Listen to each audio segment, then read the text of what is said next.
Mid 70s में अमिताभ बच्चन का stardom इतना जबरदस्त था कि कई बार दूसरे एक्टर्स की अच्छी फिल्म भी बॉक्स ऑफिस पर वो इम्पैक्ट नहीं छोड़ पाती थी जो बच्चन साहब की फिल्में करती थी। ऐसे ही एक एक्टर थे ऋषि कपूर, जिन्होंने अपने कई इंटरव्यूज में ये बात माना है कि 70s के दौर में वो अमिताभ बच्चन नाम के एक तूफान का सामना कर रहे थे। और एक बार ऐसा वक्त आया था जब एक फिल्म के लिए ऋषि कपूर ने जी तोड़ मेहनत की, पर जब वो फिल्म भी बॉक्स ऑफिस पर ज्यादा सक्सेसफुल नहीं हो पाई तो ऋषि कपूर डिप्रेशन में चले गए थे। वो फिल्म थी सुभाष घई डायरेक्टेड कर्ज, जिसकी मेकिंग की बात करेंगे राजे रेट्रो के आज के एपिसोड में।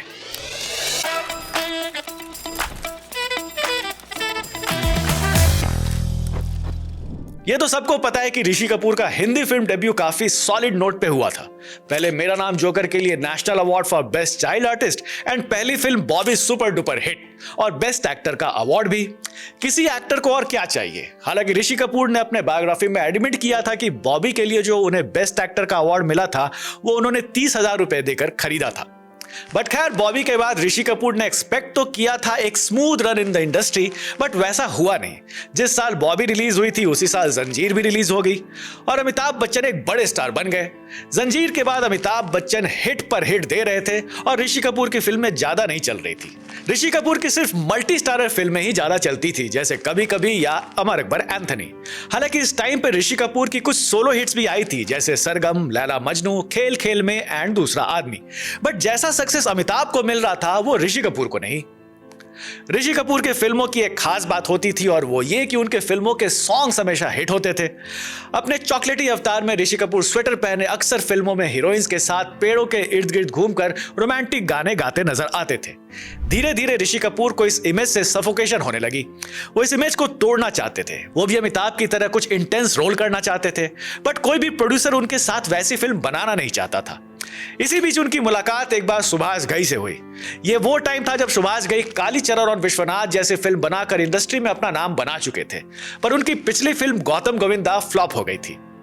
सुभाष घई को लगता था कि प्रोड्यूसर के इंटरफेरेंस की वजह से ही गौतम गोविंदा को वैसा रिस्पांस नहीं मिला जैसा उन्होंने एक्सपेक्ट किया था। ऊपर से दूसरी फिल्म क्रोधी जो वो डायरेक्ट कर रहे थे उसमें भी प्रोड्यूसर का कुछ जरूरत से ज्यादा इंटरफेरेंस था और घई की क्रिएटिविटी इस वजह से कॉम्प्रोमाइज हो रही थी। तब घई ने सोचा कि वो अपने फिल्म को अब खुद प्रोड्यूस करेंगे और इस तरह लॉन्च हुई सुभाष घई की कंपनी मुक्ता फिल्म्स। एक दिन घई एक Hollywood film the reincarnation of Peter proud देख रहे थे। फिल्म वैसे तो उन्हें पसंद नहीं आई, बट इसका रीइंकार्नेशन का आइडिया उन्हें अच्छा लगा। एक इंसान का पुनर्जन्म दूसरे इंसान की शक्ल में। इससे पहले जितनी भी पुनर्जन्म वाली फिल्में इंडिया में बनती थी उसमें अगले जन्म में भी हीरोज की शक्ल वही रहती थी जो पिछले जन्म में थी, जैसे मिलन, कुदरत और महबूबा। बट दूसरे शक्ल के इंसान के रूप में जन्म लेने वाला आइडिया घई को थोड़ा अलग लगा। सुभाष घई ने इस आइडिया पर काम करना शुरू किया और कहानी लिखी गई कर्ज की। स्क्रीन पे लिखा सचिन भौमिक ने। कहानी कुछ ऐसी थी कि एक अमीर इंडस्ट्रियलिस्ट रवि वर्मा को उसकी बीवी कामिनी पैसों के लिए मारकर उसकी जायदाद पर कब्जा कर लेती है और अपने ससुराल वालों को घर से निकाल देती है। रवि वर्मा का पुनर्जन्म होता है। इस जन्म में वो एक मशहूर सिंगर है। धीरे धीरे उसे पिछले जन्म की बातें याद आने लगती है और फिर वो पिछले जन्म में हुए हर अत्याचार का बदला लेता है। कहानी तो तैयार हो गई, पर कास्ट किसे किया जाए। भौमिक के कहने पर सुभाष घई ऋषि कपूर से मिले। सिंस ऋषि खुद उस वक्त फ्लॉप फिल्म के कारण स्ट्रगल कर रहे थे तो घई को लगा कि ये उनके लिए एक फेवरेबल चीज रहेगी। ऋषि कपूर को स्टोरी पसंद आई और उन्होंने हाँ कह दिया। उनके लिए ये रोल काफी चैलेंजिंग था। जैसा इंटेंस रोल वो अपने लिए खोज रहे थे वो उन्हें मिल गया। पिछले जन्म के हीरो के रोल के लिए राज किरण को कास्ट कर लिया गया, जिनकी हेयर स्टाइल ऋषि कपूर से मिलती थी। अपनी कंपनी की पहली फिल्म की हीरोइन के लिए घई कोई फ्रेश फेस लेना चाहते थे। उनको पता चला कि देवानंद अपनी फिल्म देश परदेश में एक नई लड़की टीना मुनीम के साथ काम कर रहे हैं। घई ने टीना को अप्रोच किया और टीना उन्हें काफी चार्मिंग लगी। रोल की डिमांड के लिए टीना फिट थी। फिल्म के मेन विलेन सरजूड़ा के लिए घई ने एक बार फिर से अप्रोच किया प्रेमनाथ को, जो उनके साथ कालीचरण, विश्वनाथ और गौतम गोविंदा में काम कर चुके थे। घई प्रेमनाथ से मिले और उन्हें कहा कि मैं एक फिल्म बना रहा हूं, उसमें आपके कैरेक्टर का ज्यादा काम नहीं है, पर वो रोल आप कर रहे हैं। ना फिल्म में आपका कोई डायलॉग है और ना ही मैं आपको ज्यादा पैसे देने वाला हूं, बट लोग आपको इस रोल के लिए याद रखेंगे। प्रेमनाथ ने कहा कि मेरे डायलॉग क्यों नहीं है, मैं तो अपने डायलॉग डिलीवरी के लिए ही फेमस हूं। घई ने बताया कि इसलिए क्योंकि ये विलन गूंगा है और अपनी बात अपनी अंगूठियों से ग्लास पर नॉक करके अपने असिस्टेंट के जरिए कन्वे करता है। प्रेमनाथ को आइडिया पसंद आया और वाकई जैसा घई ने कहा था सरजूड़ा का कैरेक्टर पॉपुलर भी हो गया। बट सबसे बड़ी प्रॉब्लम आई कामिनी की कास्टिंग करने में।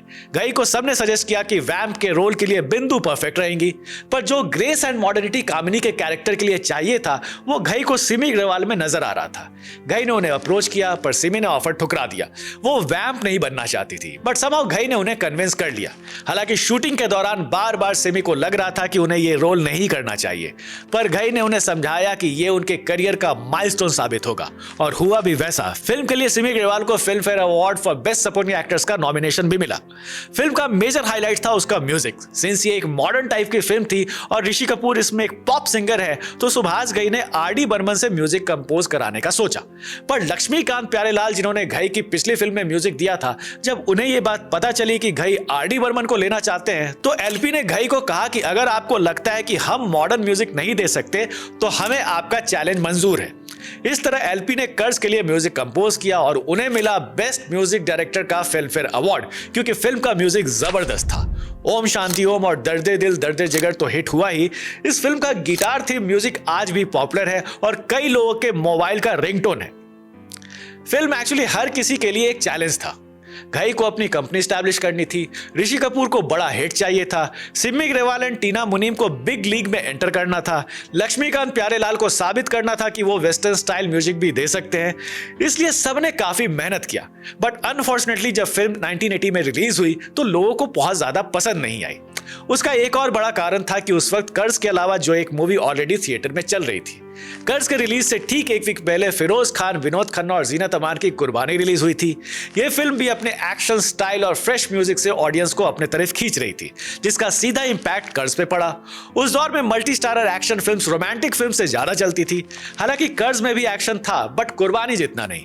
अनफॉर्चुनेटली कर्ज फ्लॉप हो गई और कर्ज के फेलियर ने ऋषि कपूर को इमोशनली बहुत इंपैक्ट किया और वो डिप्रेशन में चले गए।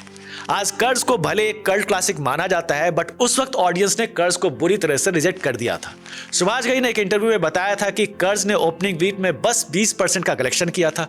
सुभाष घई अपने असिस्टेंट के साथ फिल्म देखने गए और उन्हें यह देख के बहुत बुरा लगा कि ऑडियंस आधे फिल्म से ही उठकर वापस जा रही थी, जबकि बगल के थिएटर में कुर्बानी हाउसफुल चल रही थी।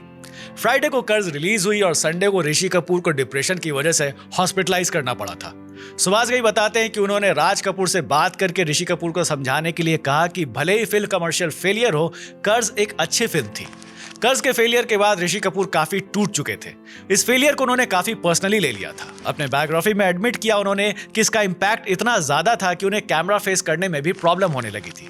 इस डिफिकल्ट फेज में उन्हें फैमिली का सपोर्ट मिला और उनकी नेक्स्ट फिल्म प्रेम रोग, जिसे उनके फादर राज कपूर ने डायरेक्ट किया था, वो रिलीज हुई और सुपरहिट साबित हुई और इस तरह ऋषि कपूर का करियर फिर रिवाइव हुआ।